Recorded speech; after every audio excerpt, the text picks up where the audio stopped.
자, 할렐루야. 예, 우리 부활절 후 세 번째 주일인가요? 네. 예, 오늘도 우리가 출애굽기 우리 새벽에 계속 본문으로 묵상하고 있는데 오늘도 우리 출애굽기 말씀 또 7장 말씀 가지고 묵상하게 될 터인데 함께 묵상하고 또 예배하며 주님께 나아갑시다. 우리 보네프의 우리 고백이죠. 선한 능력으로 그 선한 힘에 고요히 감사하여 그 놀라운 평화를 누리며 그대들과 함께 걸어가네. 나 그대들과 한 해를 연해 지나가 넘을 어둠의 날들이 무겁게 되어 온지 눌러도 또 주여 우릴 외면치 마시고 약속의 구원을 이루소서. 그 선한 힘이 우릴 감싸시니 믿음으로 일어날 일 기대하네. 주 언제나 우리와 함께 계셔 하루 또 하루가 늘 새로워. 주께서 밝히신 작은 촛불이 어둠을 헤치고 타오르네. 그 빛에 우리 모두 하나 되어 온 누리에 비추게 하소서. 선한 힘이 우릴 감싸시니 믿음으로 일어날 일 기대하네. 주 언제나 우리와 함께 계셔 하루 또 하루가 늘 새로. 이 고요함이 깊이 번져가네. 저 가슴 벅찬 노래 들리네. 다시 하나가 되게 이끌소서. 당신의 빛이 빛나는 이마. 선한 힘이 우릴 감싸시니 믿음으로 일어날 일 기대하네. 주 언제나 우리와 함께 계셔 하루 또 하루가 늘 새로. 선한 힘이 우릴 감싸시니 믿음으로 일어날 일 기대하네. 주 언제나 우리와 함께 계셔 하루 또 하루가 늘 새로워. 기도하겠습니다. 하나님, 오늘 또 이렇게 함께 가정 예배로 우리가 주님의 말씀을 듣게 하심을 감사드립니다. 하나님, 부활절을 지나고 벌써 세 번째 주가 지나가고 있습니다. 이 혼란한 세상 가운데 그리스도의 이름으로 말미암아 우리가 부활의 능력을 체험하며 사는 삶이 이 가정 예배로부터 시작될 수 있도록 도와주시옵소서. 하나님, 특별히 오늘은 아버지 이집트 땅 가운데 하나님께서 아버지 모세를 보내신 그 일들로 함께 묵상하며 나아갑니다. 아버지, 주님의 그 사람들의 목소리를 들으시고 그들을 구원하셔서 아버지 정말 좋은 길로 인도하신 것처럼 하나님, 우리의 삶 가운데도 아버지 주님께서 우리의 음성과 기도를 들으시고 아버지 우리를 가장 선한 길로 인도하여 주시옵소서. 우리 삶 가운데 하나님의 능력이 일어나며 또한 부활의 능력이 날마다 살아나는 아버지 각 가정 우리 교회가 될 수 있도록 주님 인도하여 주시옵소서. 예수님의 이름으로 기도합니다. 아멘. 아멘.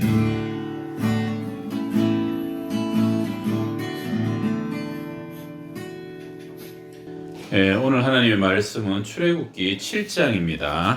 우리 4월 19일, 자, 우리 큐티의 당이죠. 출애굽기 7장 1절에서 13절 말씀. 자, 우리 교독하겠습니다. 여호와께서 모세에게 이르시되 볼지어다 내가 너를 바로에게 신같이 되게 하였은즉 내 형 아론은 내 대언자가 되리니 내가 내게 명령한 말을 너는 내 형 아론에게 말하고 그는 바로에게 말하여 그에게 이스라엘 자손을 그 땅에서 내보내게 할지니라. 내가 바로의 마음을 완악하게 하고 내 표징과 내 이적을 애굽 땅에서 많이 행할 것이나 바로가 너희의 말을 듣지 아니할 것인즉 내가 내 손을 애굽에 뻗쳐 여러 큰 심판을 내리고 내 군대 내 백성 이스라엘 자손을 그 땅에서 인도하여 낼지라. 내가 내 손을 애굽 위에 펴서 이스라엘 자손을 그 땅에서 인도하여 낼 때에야 애굽 사람이 나를 여호와인 줄 알리라 하시매 모세와 아론이 여호와께서 자기들에게 명령하신 대로 행하였더라. 그들이 바로에게 말할 때에 모세는 80세였고 아론은 83세였더라. 여호와께서 모세와 아론에게 말씀하여 이르시되 바로가 너희에게 이르기를 너희는 이적을 보이라 하거든 너는 아론에게 말하기를 너희의 지팡이를 들어서 바로 앞에 던지라 하라. 그것이 뱀이 되리라. 모세와 아론이 바로에게 가서 여호와께서 명령하신 대로 행하여 아론이 바로와 그의 신하 앞에 지팡이를 던지니 뱀이 된지라. 바로도 현인들과 마수사들을 부르매 그 애굽 요수사들도 그들의 요술로 그와 같이 행하되 각 사람이 지팡이를 던짐에 뱀이 되었으나 아론의 지팡이가 그들의 지팡이를 삼키니라. 그러나 바로의 마음이 완악하여 그들의 말을 듣지 아니하니 여호와의 말씀과 같더라. 아멘. 우리 엑소두스 출애굽이라고 하죠. 드디어 모세가 호렙산에서 하나님의 부름을 받아서 여러 가지 우여곡절 끝에 순종하고 이제 애굽까지 오게 됩니다. 그래서 그곳에서 40년 만에 형 아론도 만나고 또 이스라엘 백성들의 장로들도 만나면서 하나님께서 모세를 선지자로 세워주게 되죠. 그전에는 도망갈 때는 모세가 자기 민족 동족을 생각하려 해도 네가 뭔데 그러면서 사람 죽인 것에 대한 어떤 그 대가로 도망쳐야 됐지만 하나님이 또 백성들의 마음을 여셔서 모세가 그 민족의 지도자로 순적하게 받아주게 되죠. 그런데 이제 바로에게 가서 이제 본격적으로 내 백성을 보내라. 내가 그들과 함께 가서 광야에서 하나님께 예배하리라 하는데 바로는 쉽게 놓아주지 않고 보내주지 않습니다. 사실은 이미 하나님께서 모세에게 다 예언하셨던 부분이죠. 그리고 이제 그 바로의 마음을 녹이기 위해서 무너뜨리기 위해서 하나님의 10가지 재앙을 이제 시작하시게 되는 바로 그 출발점에 있는 본문인데 그 사실은 우리가 구약개관 하면서도 얘기했던 것이 10가지 재앙을 일부러 한 것이 아니라 그 하나하나가 전부 다 이스라엘의 우상을 쓰러뜨리고 또 우상을 도말하고 멸하고 하면서 마지막 하나님의 하나님 되심을 드러내는 과정이었다라고 우리가 함께 성경 공부하면서 배우게 되었죠. 자, 오늘도 이 7장 말씀 가지고 우리 목사님, 전사님과 함께 은혜를 나누도록 하겠습니다. 예, 제가 3절 말씀 먼저 나누겠습니다. 내가 바로의 마음을 완악하게 하고 내 표징과 내 이적을 애굽 땅에서 많이 행할 것이나 라고 나와 있는데요. 하나님께서 여기 나오는 표징과 이적이라는 것은 즉 결국 5절 끝에 있는 나를 여호와인 줄 알리라. 하나님이 된 것을 알기 위한 이적과 표적이라고 알고 있습니다. 하나님은 우리 인간들에게 원하는 거는 내가 하나님이고 내가 너를 낳은 아버지고 창조주셔. 나를 섬기려 줄래? 간단한 거거든요. 근데 바로가 3절 처음에 나오면 내가 바로의 마음을 완악하게 한다. 바로의 마음이 왜 완악하게 했을까요? 하나님이 것을 인정하고 하나님이 왕이 되실 건 인정하면은 자기가 왕이 아니거든요. 자기가 우상이 아니고 자기가 사람들을 힘을 모을 왕이 아니기 때문에 자기의 가진 것을 잃어버리고 지위를 잃어버리니까 완악하게 될 수밖에 없고 하나님인 걸 알지만 더 내 이득을 위해서 밀어낼 수밖에 없는데 이걸 보면서 하나의 바로가 저기 다른 이집트에 있는 완악한 어떤 한 사람이 아니라 나의 마음의 한 부분이라는 것을 제가 느끼게 되었어요. 제 마음에도 결국 사역자가 사역자 된다는 것은 나의 모든 삶을 부인하고 하고 싶은 걸 다 부인하고 하나님을 전적으로 모시고 하나님의 길을 따라간다는 건데 그게 너무너무 힘들거든요. 그렇게 하나님을 순종한다고 하지만 내 마음에 갖고 있는 그 갖고 싶은 것 때문에 끊임없이 하나님을 밀어내는 마음. 제 주변에 가까운 사람들도 자기는 하나님 따라가려고 해. 근데 하나님은 나에게 너무 무리한 걸 시키셔. 결국은 보면은 자기가 바로처럼 어느 한 부분에 내려놓지 못한 그 어느 한 우상, 내가 주인이 되고 내 삶에는 풍요로워야 되는데 하나님은 고난만 주셔. 그러한 마음, 전적으로 하나님을 인정하지 못하는 그런 마음이 아니었나 생각해보았습니다. 분명 하나님이 하시는 일이고 하나님의 영역인데 아는데도 참 하나님의 하나님 되심을 인정하기 어려운 부분도 있는 거죠. 예, 우리 또 개적이고 또 교훈적인 얘기 나눠주셨네요. 예. 네, 이어서 제가 또 이렇게 나누고 싶은 내용은 저도 이제 3절 말씀과 이제 13절 말씀을 연결해서 저는 이제 마음을 지킨다는 것이 얼마나 이게 중요한 일인가에 대해서 얘기를 좀 하고 싶거든요. 여기 보면 근데 내가 바로의 마음을 완악하게 한다는 게 하나님께서 그럼 바로의 마음을 막 뒤흔드는 건가? 바로의 마음을 내가 그럼 선하게도 하고 좋게도 할 수 있다. 단순히 그냥 그렇게만 보이는 건가라고 해서 제가 좀 궁금해가지고 좀 주석이랑 좀 이렇게 찾아봤더니 하나님께서 사실 자유의지를 주셨잖아요. 각 사람에게. 근데 이 바로의 마음이라는 것은 완악하게 됐다는 것, 자신의 그 사악한 그 마음들을 하나님께서 방치해뒀다라는 의미가 더 가깝다라고 얘기는 하더라고요. 그래서 우리 안에 얼마든지 하나님을 섬길 수 있는 마음도 있고 또 하나님을 부인하고 하나님과 거부할 수 있는 마음.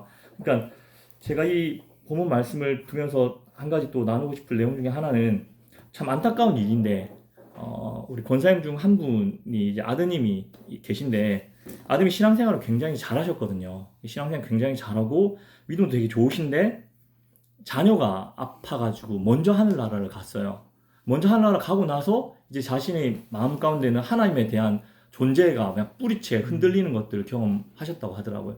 그래서 지금도 계속 그 자녀를 위해서 기도는 하고 있지만 아직까지는 내가 교회 가는 거에 대해서 얘기를 꺼내기가 힘들 정도로, 그러니까 얼마나 그 상실감이 크셨을까라는 생각도 들고 한편은 그런 마음도 들긴 하지만 그리스도인으로서 그러면 과연 어떤 마음을 내가 지켜나가고 또한 하나님의 그 마음들, 그것들을 통해서 또 어떤 것들을 바라보아야 되는가에 대한 생각도 좀 하게 되면서 삶 가운데 정말 마음을 지킨다는 것이 쉬운 건 아니지만 마음으로 우리가 믿었을 때 우리가 의로 나가고 또 입으로 신하며 구원에 이르는 것처럼 우리가 그 마음 가운데 정말 생명을 살리는 그러한 마음으로 계속해서, 그리고 예수님을 닮는 그 마음으로 계속해서 나가야 되는 그런 중요성에 대해서 다시 한번 좀 깊이 묵상할 수 있는 시간이 되었던 것 같습니다.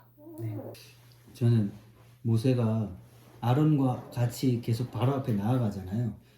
그 4장에 모세가 그렇게 저는 안 갑니다 하다가 하나님의 이적을 보여주시고 갈 수밖에 없는 놀라운 이적을 보여주시고 아론에게도 얘기하고 자기 이스라엘 민족은 다 동의를 하고 4장에 모세와 아론이 바로 앞에 딱 나아가가지고 딱 이야기를 하죠. 처음엔 내 백성을 보내라. 그게 어떻게 보면 노사협상 같은 거잖아요. 이스라엘 민족의 대표로 바로 앞에 나아가가지고 내 백성을 보내라 했는데 그 결과는 그 협상은 완전히 실패한 거거든요. 나아가지고 보내라 할 때마다 바로가 5장에 더 큰 고역이 있어가지고 이스라엘 백성들 협상 실패한 정도도 아니고 이스라엘 백성들 너 지금 뭐 하는 거냐, 이스라엘 백성이 더 큰 원망이 커지고 그런 상황들. 모세는 분명히 하나님의 말씀에 순종해서 어렵게 결단하고 순종해서 이게 계속 말씀을 선포하고 나아가고 하고 있는데 보이는 거는 바로는 마음이 더 강팍해지고 이게 상황은 안 흘러가고 있다는 거죠. 모세도 분명히 이때 낭망을 했는데 오늘 말씀의 3, 4, 5절을 보면 하나님이 이 모세에게 지금 보이는 상황은 이렇게 더 안 좋아지는 것 같지만 이거는 끝이 있다. 내 계획 가운데 있는 것이고 바로의 마음이 이렇게 돼가지고 지금 네가 낭망하지 말고 어려움의 이유, 지금 고난의 이유를 하나님 모세에게 이야기해 주시고 있다는 거죠. 그게 저한테는 많이 이 고난이 언제 끝날지 모르면 사람들은 기다릴 수 없잖아요. 힘들잖아요. 근데 하나님 모세에게 바로가 이 4절 5절 보면 내가 내 손을 펴서 이스라엘 자손을 그 땅에서 인도해 낼 때야 그때야 이제 이스라엘의 지금 이 바로가 반항하는 것이 끝날 것이다. 그때야 출애굽할 수 있을 것이다 라고 하나님이 그 상황과 사인을 보여주시면서 지금 눈앞에 보이는 더 반대로 가고 있는 상황에 대해서 네가 놀라지 말고 계속 견뎌라 라고 말씀하시는 거죠. 우리가 뭐 운동을 할 때도 20분 동안 뭐 어떤 운동하는 게 있다고 하면 중간에 막 숨차고 포기하고 싶을 때가 있거든요. 근데 그거를 해본 사람은 아 지금 이 고통이 이 조금 지나면 이걸 넘기면 괜찮아져 알면 견딜 수 있는데 처음 하는 사람은 지금 막 숨차서 죽을 것 같거든요. 못 견디는 거죠. 그래서 저도 제 인생의 흐름에서 지금 이 시간들이 계속되는 게 아니라 그 다음 스텝이나 이런 과정들이 언제 끝날지 알면 더 평안하게 더 담대함으로 기다릴 수 있을 것 같은데 기다리는 시간이 기다림에 대해서 언제 끝날지 모르니까 예, 사람들이 견디는데 믿음과 그런 것들이 필요한 것 같아요. 언제 끝날 줄 알면 좀 견디기 쉬울 텐데 근데 하나님이 주시는 연단 중에는 언제 끝난다고 말 안 하는 게 사실은 많죠. 예, 그래서 어떻게 야고보서에도 보게 되면 인내를 온전히 이루라. 이는 인내 자체가 너희로 온전하고 구비하여 부족함이 없게 하려 함이라 그러죠. 근데 그 인내 자체가 퍼펙트하게 만들고 또 머추하게 만든다고 영어로는 그러니까 완전하게 채우고 성숙하게 만든다. 언제까지 참아야 합니까? 언제까지 기다려야 됩니까? 우리 삶의 고난 중에 있는 사람들의 큰 숙제죠. 예. 네, 저는 좀 생각을 해봤는데 7절에 보면은 네, 되게 뜬금없이 모세랑 아론의 나이가 등장하더라고요. 바로에게 말할 때 모세는 80세고 아론은 83세였더라. 조금 이제 혼자서 상상을 해봤는데 이 거대한 이집트 왕궁에 할아버지 2명이 왕 앞에 가가지고 어디서 뭐 이렇게 근거도 없는 할아버지 2명이 뭐 용사도 아니야 나이 든 할아버지 2명 와가지고 지금 이 알지도 못하는 신 여호와께서 지금 진노하시니까 우리 백성 다 내놔야 된다 라고 이제 이야기를 했을 때 이집트 왕이 과연 이걸 코웃음이나 쳤겠는가. 근데 또 이제 상상이 되는 거는 왜 하나님께서는 처음부터 좀 빡신 재앙들 있잖아요. 막 뒤에 막 우박 떨어지고 막 장자 죽고 이런 걸 처음에 하시지 않고 지금 되게 처음으로 하신 이 기적이 사실 지팡이 가지고 뱀 만드는 거잖아요. 이 할아버지 2명이 와서 지팡이로 뱀 만들었을 때 바로가 얼마나 무섭겠어요 속으로. 바로 옆에 있는 마수. 그죠. 우리 동네 애들도 다 하는 그런 뻔한 뭐 예를 들면 장기자랑 같은 거잖아요. 네.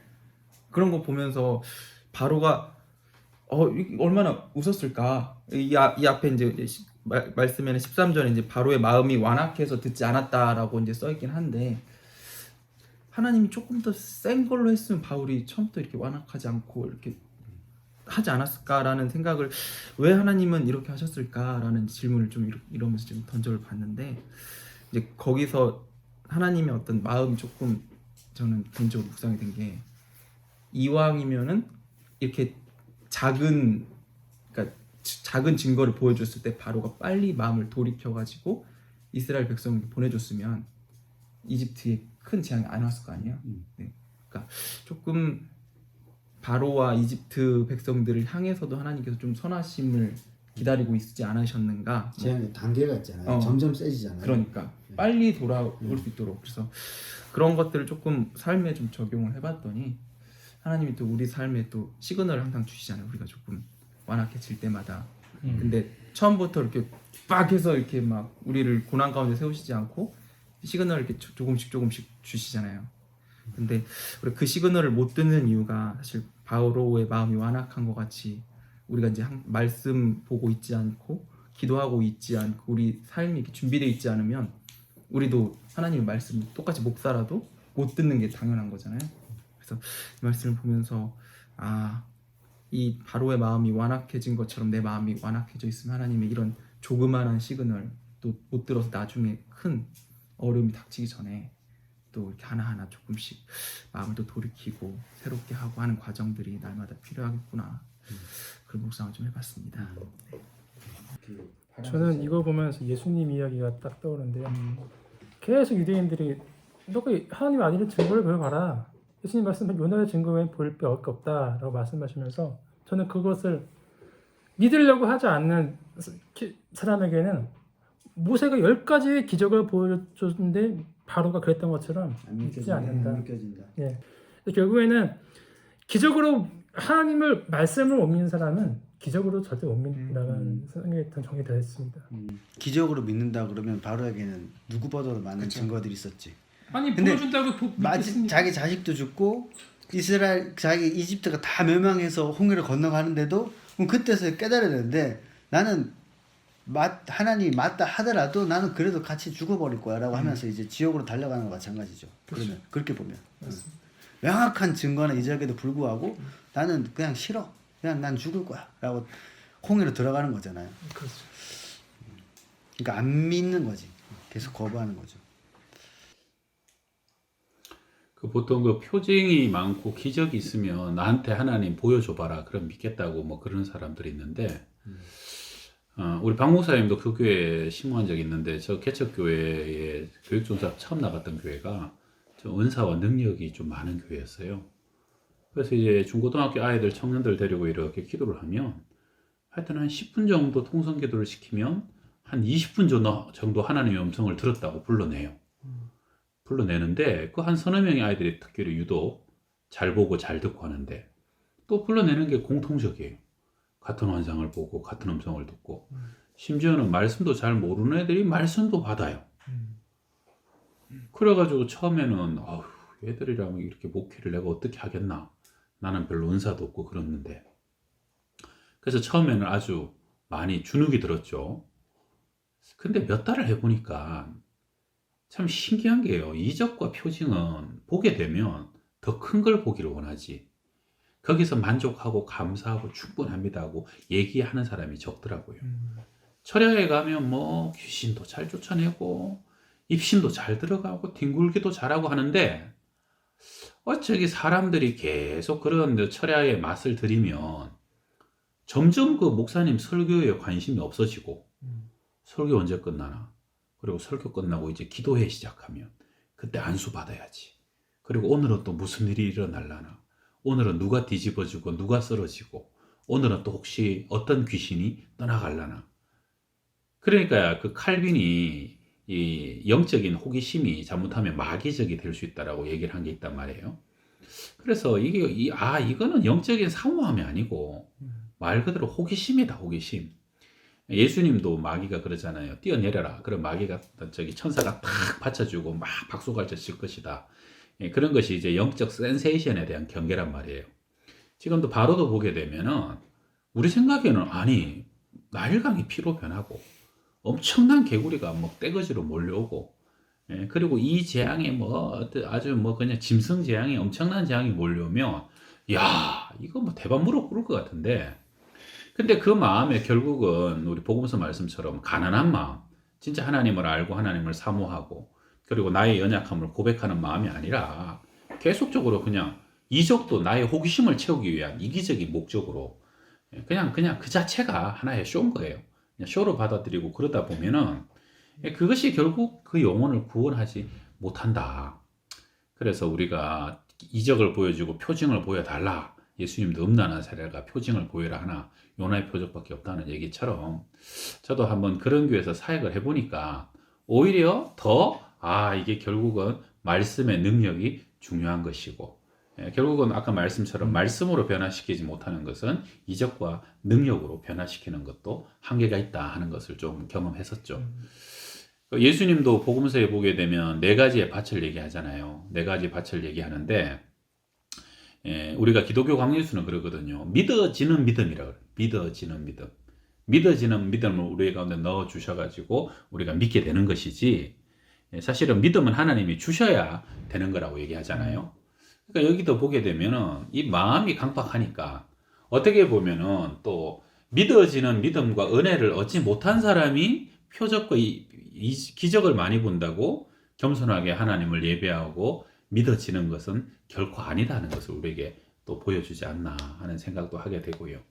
그래서 하나님이 우리에게 결과적으로 믿어지는 믿음을 주셔서 겸손하게 하시고 하나님 의지하게 하시고 또 회개하게 하시고 그리고 하나님 섬기게 하신 것은 결과적으로는 또 하나님의 큰 은혜이지 않나 그런 생각을 하게 됩니다. 그리고 이제 베드로나 이사야의 소명이나 모세의 소명에서 우리가 보게 되면은 가시떨기의 영광, 또 만선의 기적, 그리고 성전 안에서의 그 어떤 빽빽한 하나님의 임재와 그 스랍들의 찬양, 거기서도 기적과 이적이 나타나잖아요. 그런데 소명자로 부름받고 예배자로 부름받는 사람은 반드시 거기에 자기의 죄성을 발견해요. 하나님의 영광과 이적 앞에. 그래서 나는 죄인이로 소이다. 화로다 나야 망하게 되었도다 하고 자기 자신의 죄에 대한 고백이 바로 드러나거든요.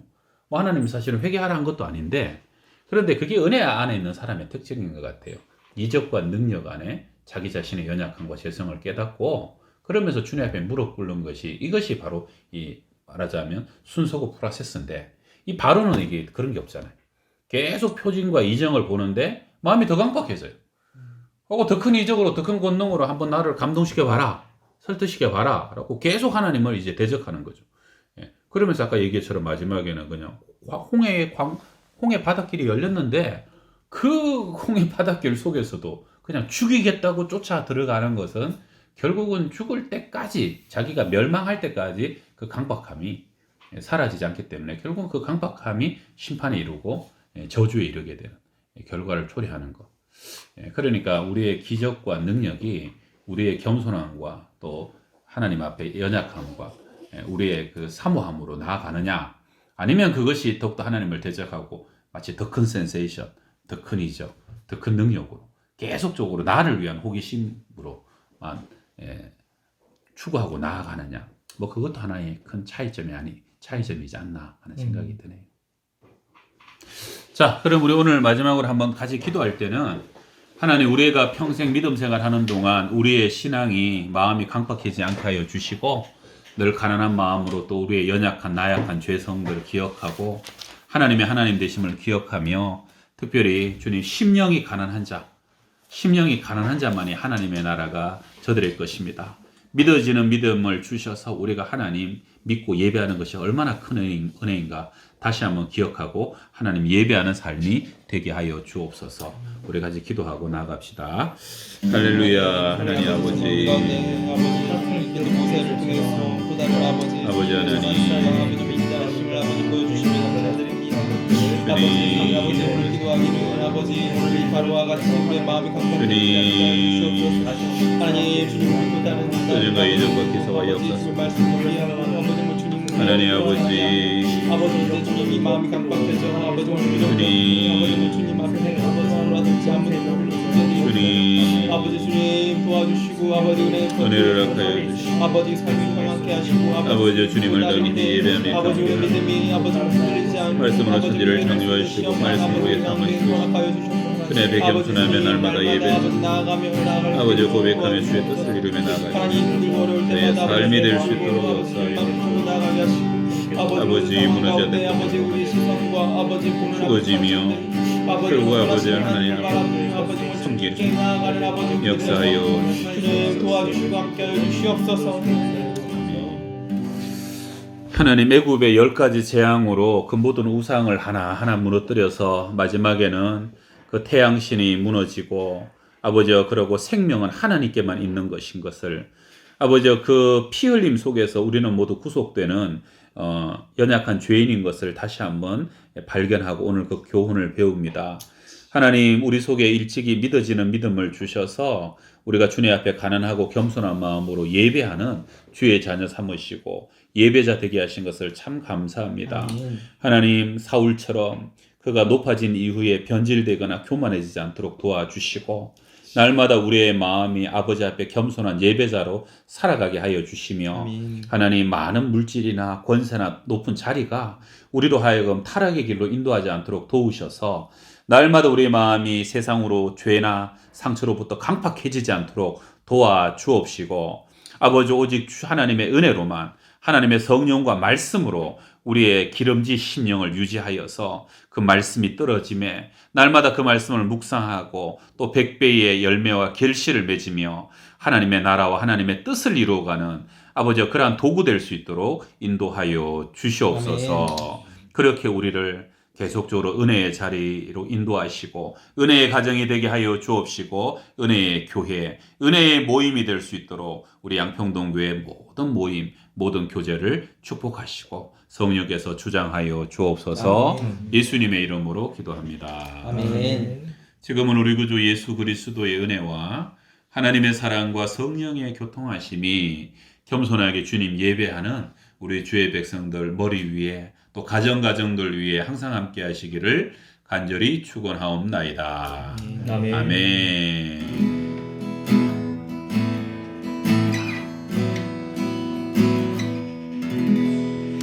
할렐루야. 우리 하나님께 박수 한번 올립시다.